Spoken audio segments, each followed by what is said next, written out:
신약 성경은 주후 1세기의 작품입니다.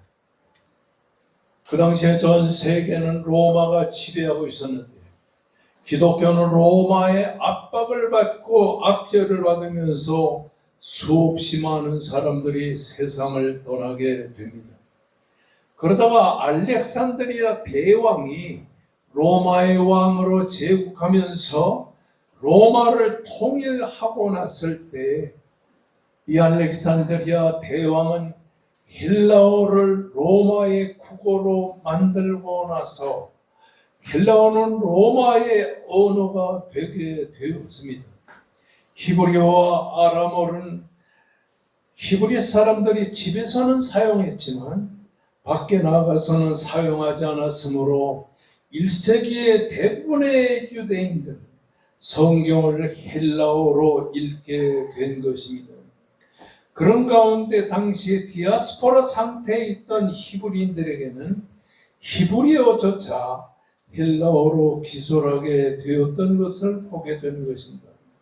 성경은 당시에 헬라어로 기록되었으나 헬라어로 기록된 이 성경, 마태복음, 마가복음, 누가복음, 요한복음을 위시해서 신약 성경의 내용은 그 내용이 헬라어로 기록됐지만 실제로는 이 헬라어로 기록된 성경의 내용과 성경의 사상은 히브리적이었다는 사실을 보여주게 된 것입니다. 특히나 신약 성경은 하나님의 존재를 증명하려는 어떤 시도도 하지 않습니다. 여러분, 마태복음을 보면 하나님의 존재가 나타났지만 마태복음은 하나님의 존재를 증명하는 책이 아니라는 사실입니다. 하나님이 계시다는 것, 하나님의 영광 중에 계시다는 것, 하나님의 섭리와 하나님의 목적을 선포하고 하나님을 믿는 믿음의 타당성을 보여줄 것이라는 사실인 것입니다. 누구나 죄와 하나님의 창조에 대한 왜곡 때문에 하나님의 본성과 하나님의 목적은 오직 예수 그리스도와 성경을 통해서만 계시되고 있는 것을 보게 되는 것입니다.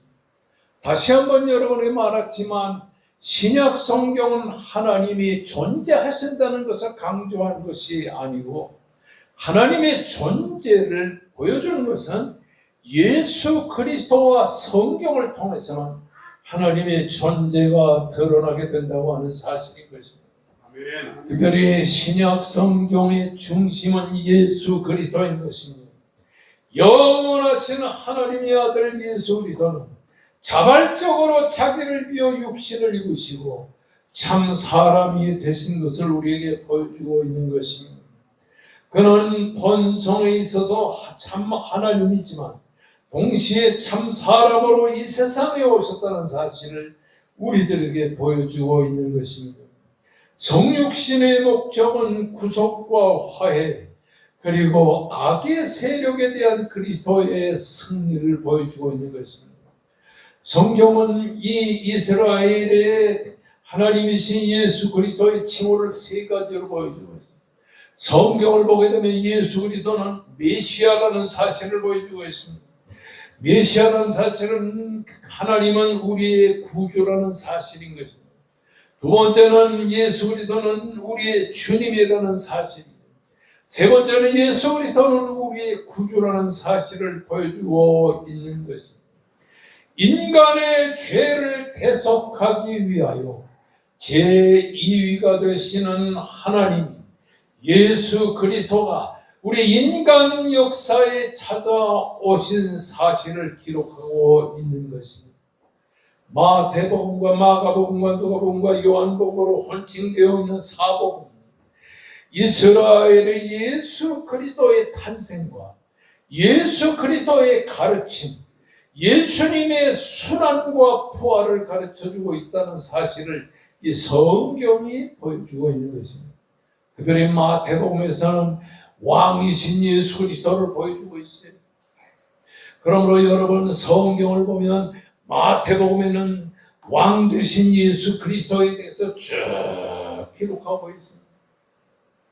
그리고 마가복음은 종 대신 예수 그리스도, 누가복음은 인자 대신 예수 그리스도, 사람으로 세상에 오신 예수 그리스도를 소개하고, 그리고 요한복음은 성자 하나님이신 예수 그리스도를 우리에게 소개해주고 있는 것입니다.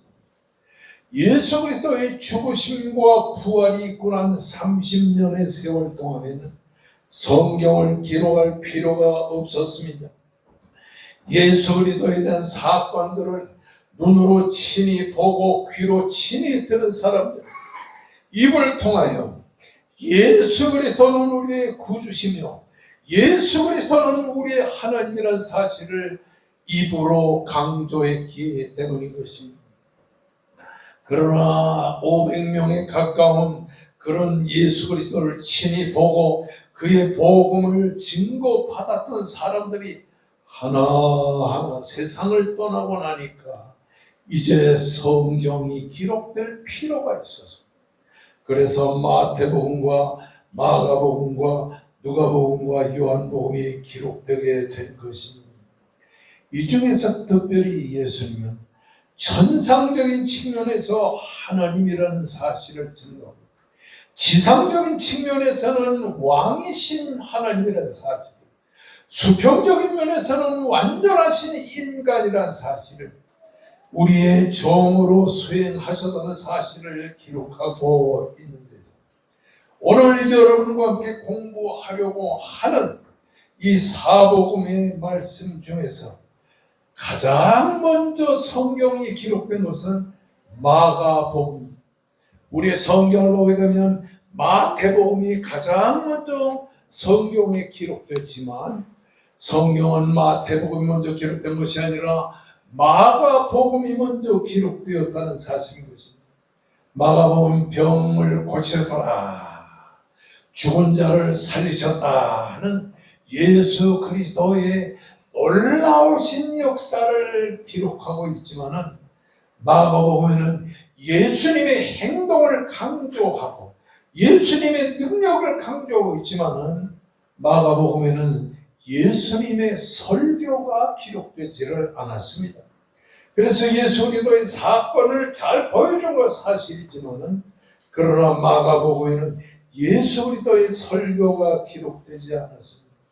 그래서 세리마태는 유대인의 대망이신 메시아가 바로 예수 그리스도라는 사실을 마태복음에 기록하고 있다고 하는 사실인 것입니다. 그 당시에는 이스라엘의 백성들은 로마 나라로부터 이스라엘이 해방되기를 간절히 기다리고 있었던 것입니다. 그래서 메시아가 세상에 와서 이 로마의 제국으로부터 이스라엘을 구속하리라고 대망하는 이런 마음이 유대인들에게 가득히 들어있을 때, 마태복음에서는 예수 그리스도는 우리의 메시아이지만 로마 나라에서 우리를 해방하려 이 세상에 오신 것이 아니라, 예수 그리스도는 이 세상에 오셔서 인류를 위하여 죄와 고통에서 십자가를 지심으로 말미암아 우리를 구속할 것이라는 사실을 강조하고 있는 겁니다. 여러분, 성경에 보면 마태복음이라는 복음에는 하나님의 나라, 하늘나라라고 하는 말이 자그마치 30번이나 기록되어 나오는 걸 볼 수가 있습니다. 그래서 마태복음에서 마태가 하나님의 주권적인 통치가 이루어짐을 보여주고 있는 것입니다. 여기 마태복음의 30번이나 하나님의 나라를 강조하고 있는 것은, 하나님의 나라는 일정 지역에 퍼져 있는 것이 아니고 하나님이 통치하시는 이 세상의 전 지역을 하나님의 나라라고 말하고 있는 것입니다. 하나님의 통치와 하나님의 나라가 하나님이 존재하신다고 하는 그리스도 안에서 세상에 임하고 있다는 사실을 우리들에게 지금 강조하고 있는 것입니다. 오늘 본문의 말씀은 이렇게 시작합니다. 엿새 후에 예수께서 베드로와 야고보와 그 형제 요한을 데리시고 따로 높은 산에 올라가셨다라고 기록하고 있습니다. 마태복음 17장은 이렇게 엿새가 지나서 예수께서 베드로와 야고보와 요한을 데리고 높은 산에 올라가셨다라고 기록하고 있는 것입니다. 이 사건은 바로 만왕의 왕 되신 이스라엘 하나님이신 예수 그리스도께서 어떤 역사를 일으켰다는 것을 특별히 강조하고 있는 것입니다. 마태복음 17장의 말씀은 공생의 마지막에 가까웠음에 따라 예수께서 고난받는 메시아로서 자신을 공개적으로 드러내신 획기적인 사건에 대해서 기록하고 있습니다. 여러분, 마태복음 17장이 기록되기 전에 마태복음 16장이 기록됐는데, 마태복음 16장 21절에서 예수님께서 많은 제자들에게 말합니다. 이제 장로들과 대제사장들과 서기관들에게 인자인 내가 죽임을 당하고 사흘 만에 죽은 자 가운데서 부활하실 것이라는 사실을 설명하고 있습니다. 제자들은 깜짝 놀랐어요.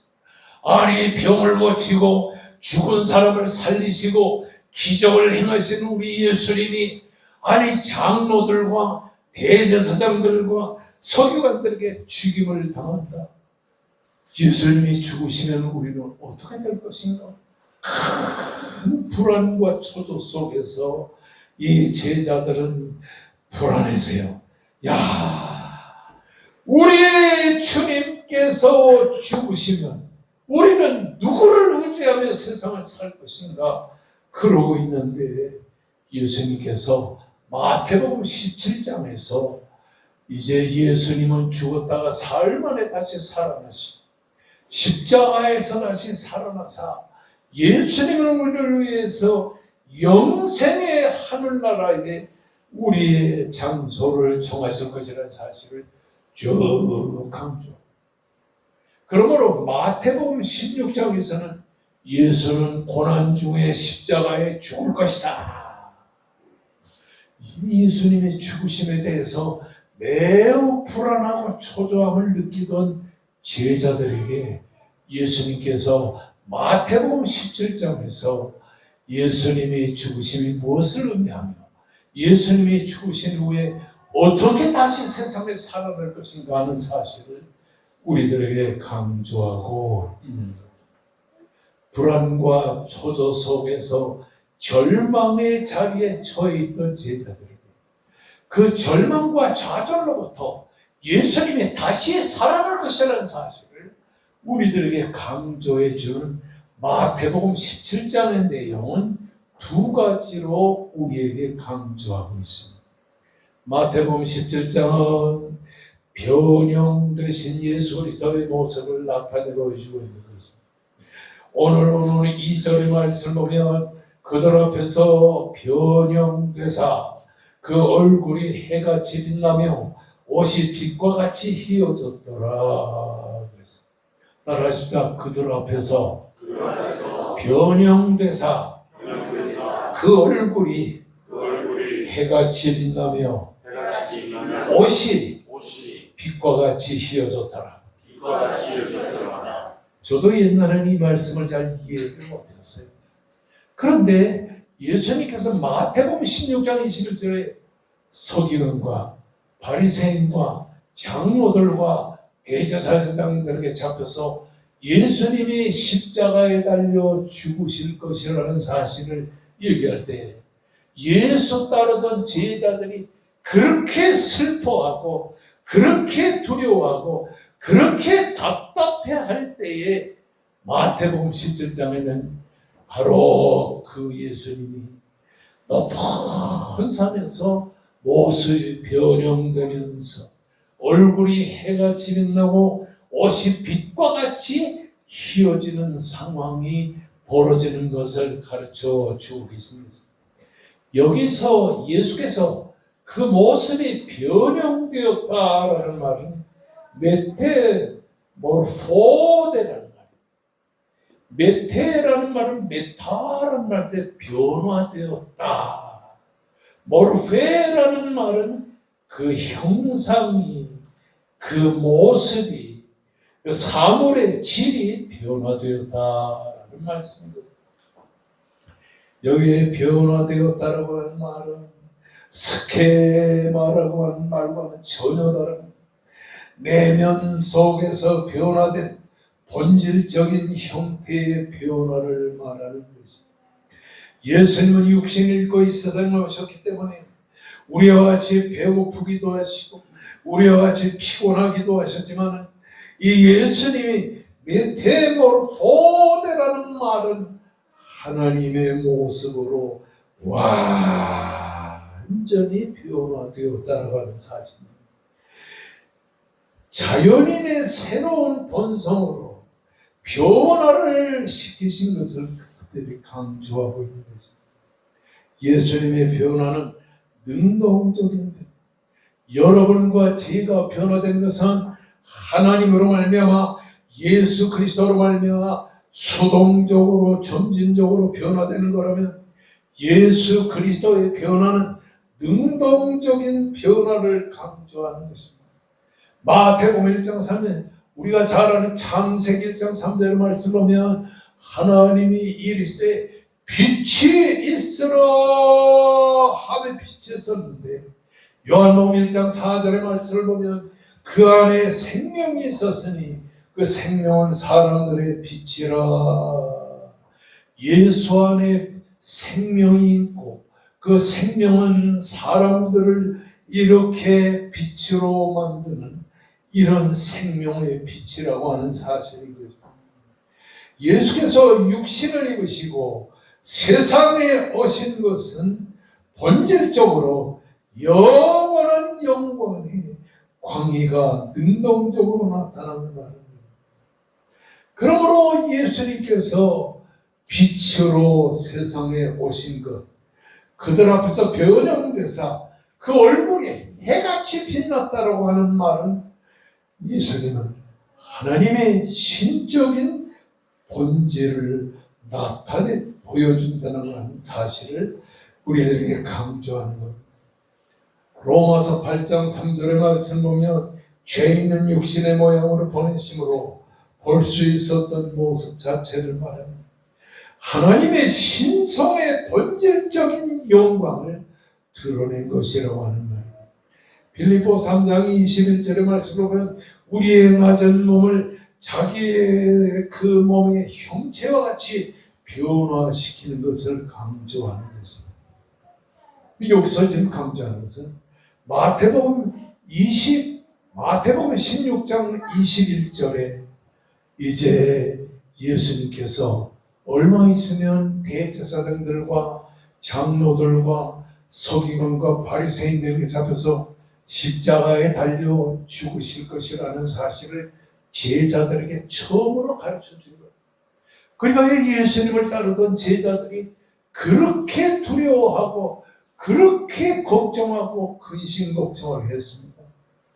이때 예수님은 마태복음 17장 2절의 말씀에서 예수께서는 그들 앞에서 이 모습이 완전히 변화되면서 얼굴이 해같이 빛나며 옷이 빛과 같이 휘어지는 모습으로 완전히 변화산상에서 변화됩니다.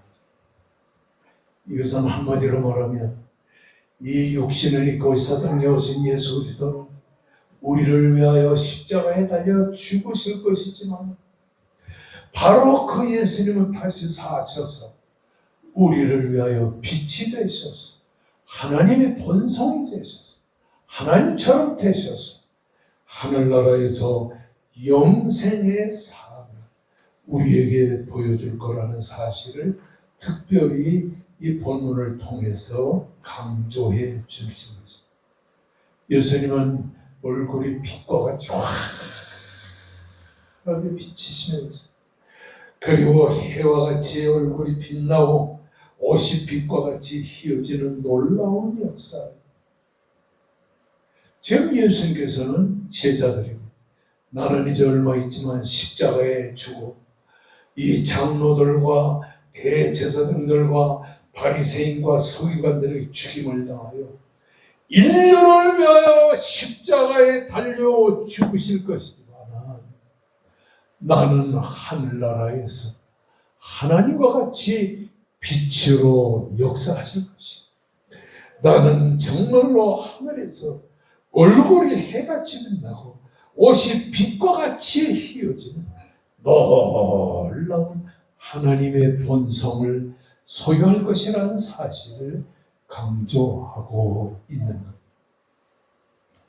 여러분과 제가 이제 얼마 있으면 주님이 세상에 재림하실 때 그 주님을 따라 천년왕국에 들어가 살다가 백보좌에서 세상을 심판하시는 예수님을 따라서 영생의 하늘나라에 갈 때는 그 영원하신 하나님 아버지 우편에 하나님의 우편에 자리를 잡고 하나님과 함께 계시는 예수님은 얼굴이 해같이 빛나고 그 옷이 해같이 빛나고 그리고 빛과 같이 흰 하얀 옷을 입고 하나님의 보좌 우편에서 우리를 보고 계시며 우리와 함께 계실 것이라고 하는 사실을, 그러니까 불안과 초조와 두려움 속에서 예수께서 죽으시면 어떡하는가? 바리새인들에게 죽고 서기관들에게 죽임을 당하고 대제사장들과 장로들에게 죽임을 당하는 예수 그리스도는 어떤 우리가 두려워했는데 예수님은 하늘의 빛과 같이 휘어져, 그리고 예수님은 옷이 빛과 같이 휘어져 얼굴이 해같이 빛나 하늘나라 하나님의 보좌 우편에서 하나님과 함께 영원하신 천국에서 우리의 구주가 될 것이라는 사실을 지금 마태복음 17장에서 보여주고 있다고 하는 사실입니다. 그러니까 예수님이 죽으실 것이라는 이 두려운 마음에 걱정, 근심하던 제자들이 예수님은 죽으셨다 사흘 만에 다시 사시고 예수님은 빛으로 변화되시고 얼굴이 해같이 빛나며 그리고 빛과 같이 휘어지는 놀라운 하늘의 하나님의 본성을 소유하신 분이라는 사실을 깨닫게 될 때 이 제자들은 걱정과 근심이 싹 사라지게 됐다고 하는 사실인 거죠. 우리를 위하여 십자가에 달려 죽으신 예수님,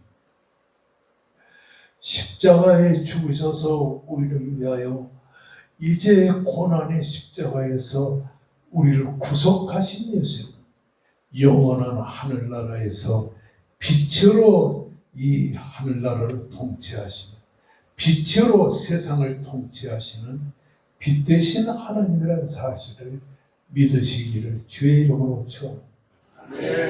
이렇게 대제사장과 서기관과 바리새인과 장로들과 이 모든 사람에게 십자가에 달려 죽으실 예수 그리스도는 진정으로 우리의 빛으로 변화되시며 얼굴이 해같이 빛나며 옷이 빛과 같이 휘어진 놀라운 창조주 하나님이라는 사실을 깨닫게 되니까 제자들은 두려움이 싹 없어지게 된 것입니다. 여러분, 예수 그리스도의 십자가를 생각하면 우리는 절망과 좌절 속에 있지만 예수 그리스도는 우리의 영원한 하늘나라의 빛이시며 그리고 예수님은 얼굴이 빛과 같이 옷이 빛과 같이 휘어지는 창조주 하나님이라는 사실을 깨닫게 되면 두려움과 불안과 초조는 싹 하고 가시게 된다는 사실입니다. 바로 마태복음 17장은 예수 그리스도의 이런 놀라운 변화를 우리들에게 보여주고 있는 거죠. 두 번째는 말씀이신 예수 그리스도의 모습을 이 본문이 보여주고 있습니다. 3절의 말씀은 그때에 모세와 엘리야가 예수와 더불어 말씀하는 것이 그들에게 보였다. 여기 모세는 율법의 대표이고 엘리야는 모든 선지자들의 대표였습니다. 율법과 선지자들의 대표가 되시는 예수, 이 모세와 엘리야가 예수 그리스도와 더불어 말씀했다. 무엇을 말씀했습니까? 이제 예수님께서 이 예루살렘으로 올라가셔서 갈보리 언덕에서 십자가를 지시고 인류를 위하여 죄와 사망에서 인류를 건져내기 위하여 십자가상에서 죽으실 것을 우리들에게 지금 말씀하고 계신 것입니다.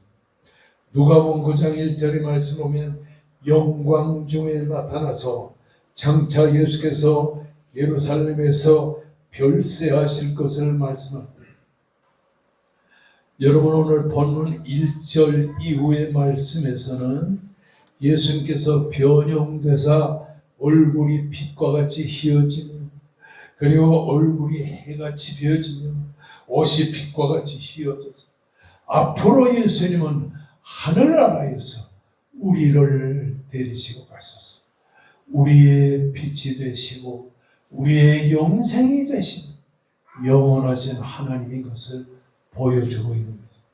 그러니까 두려워 떨던 제자들이 그 예수님의 변형된 모습 속에서 하나님처럼 빛으로 세상을 통치하시고 하늘나라를 통치할 것을 이렇게 깨닫게 될 때 모든 두려움은 다 사라지게 되었다는 사실인 거죠. 그 다음에 율법의 대표가 되는 모세와 그리고 선지자들의 대표가 되는 엘리야와 더불어 예수님이 말씀했는데 무슨 말씀을 하셨나요? 예수님께서 예루살렘에서 별세하실 것을 말씀합니다. 십자가를 지시고 그리고 십자가의 죽으심으로 우리를 죄와 사망에서 구속하실 예수님의 죽으심을 통하여 우리가 구원받게 된다는 이 놀라운 사실을 거기서 말씀하게 됩니다. 이러한 예수님의 변형의 모습과 그리고 십자가의 죽으심으로 우리 인간을 죄와 사망에서 구속하실 것을 깨우치게 되는 이 말씀을 통하여 베드로와 요한과 야고보는 큰 은혜를 받게 되었다고 하는 사실입니다. 그래서 베드로는 거기에서 이렇게 말합니다. 주여, 주께서 원하시면 내가 초막 셋을 여기 짓겠습니다. 하나는 주를 위해, 하나는 모세를 위해, 하나는 엘리야를 위해 하겠습니다. 주님의 죽으심 그리고 주님의 다시 사심을 통하여 베드로가 무슨 고백하냐? 나는 주님을 위해 헌신하겠습니다. 예수 그리스도의 죽으심과 다시 사심을 바로 깨닫는 사람이라야 헌신다운 헌신자다운 헌신자가 될 것이라고 하는 사실인 것입니다. 그런데 좀 있다가 구름 속에서 소리가 납니다. 나는 내 사랑하는 아들이요 내 기뻐하는 자니 너희는 저희 말을 들어라. 이렇게 헌신을 다짐하는 베드로에게 하늘로부터 하나님의 음성이 들리면서 하는 말. 이 예수는 내 사랑하는 아들이요 내 기뻐하는 자니 너희는 그의 말을 들어라.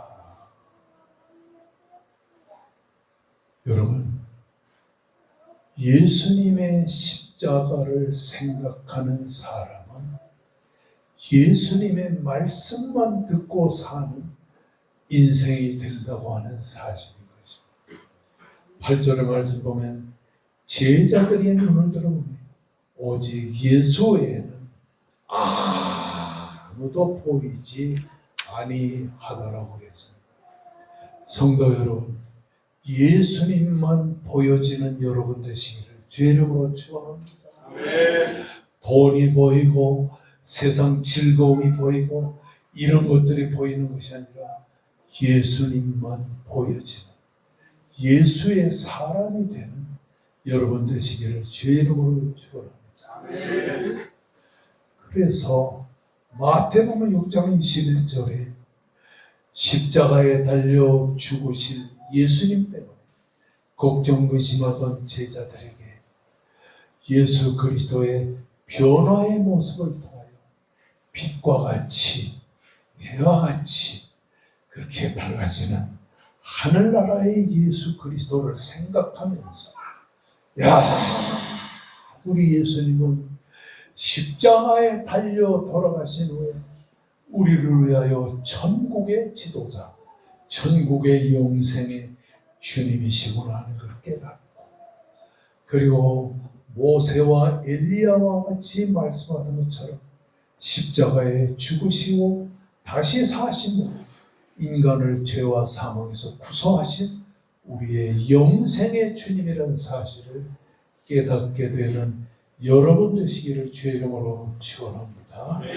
이제 우리 다 같이 하나님 앞에 간절히 통성기도하시고, 전능하신 하나님께서 이 백합 전원교회를 오늘도 지켜주시고 여호와의 은혜와 사랑으로 돌아보심을 진심으로 감사를 드립니다라고 통성기도하십니다.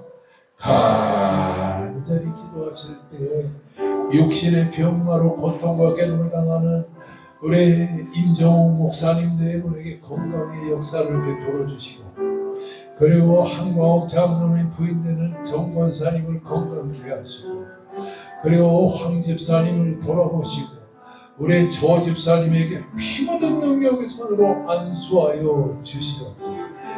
육신의 병마로 고통과 괴로움을 당하는 성도들에게 예수의 능력과 은혜와 사랑이 충만케 하여 주시옵소서. 다 같이 우리 주여 하고 부르짖읍시다. 주여!